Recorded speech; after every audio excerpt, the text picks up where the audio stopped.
Hey friends, happy Friday, the 16th of May. It's nice to be with you. I'm Father Bill Hill, priest at Holy Spirit Catholic Community in Rock Springs, Wyoming.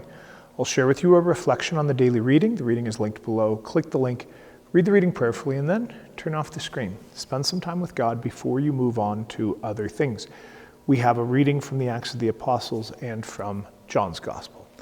Acts of the Apostles. Paul and Barnabas continue to share a proclamation in the synagogue in Antioch in Pisidia.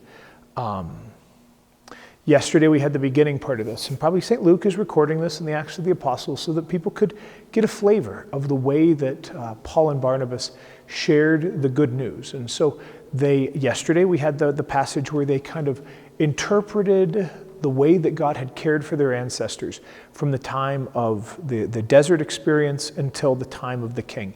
And now, and then they highlighted that God had promised another king in the line of David. And now we hear the payoff to that, which is that this promise is Jesus. And they are witnesses of this. And especially the place that I would invite you to pray into, hang on here. It's about God fulfilling, fulfilling the promises to the ancestors. Last sentence, right?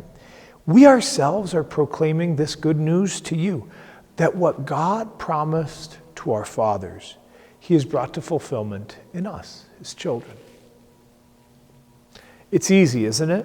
When life is difficult, when we're suffering, to lose sight of all the ways that God has been powerful in our lives, to think, God's abandoned me, God's never taken care of me, there's nothing ever any good.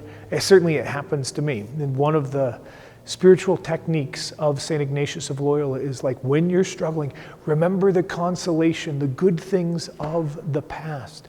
How has God brought blessings into your life? How has God fulfilled the promises in your life? How has God been present to you in your life? Maybe right now you're just overwhelmed with blessings. This is a really great place to pray into. And maybe right now you're struggling and you're suffering and you're upset and you're hurt and like things don't seem to be clear at all.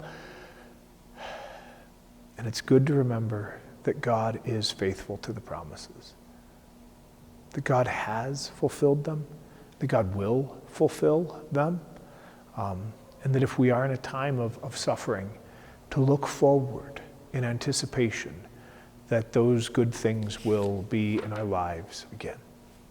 Okay? The Gospel. This is a favored passage, and it's one that I pray with plenty as I celebrate funeral liturgies with folks. In my Father's house, there are many dwelling places. And this is one of those lines that is very brief. But man, I just invite you to unpack it, to think about home, belonging, connection, relationship, the things that hopefully are really stirring in our hearts in Christian relationship, like the ways that we come to know God fully in all of the goodness of God in places like home. And of course, if we had challenges in home and in relationships, then to lean on what others have described and to yearn and to hope and to trust that in the eternity of God, those desires will be fulfilled. Towards the end of it, Thomas then tees it up for Jesus. We don't know where you're going. If you would just share with us a dropped pin on the map, we could figure out a journey and an ETA.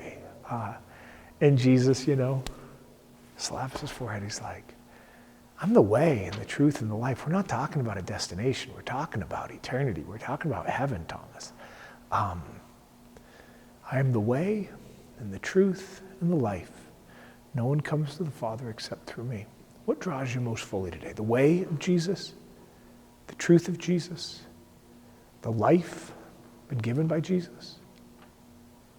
Pray into that as well. All right, friends, read those readings prayerfully. Turn off the screen.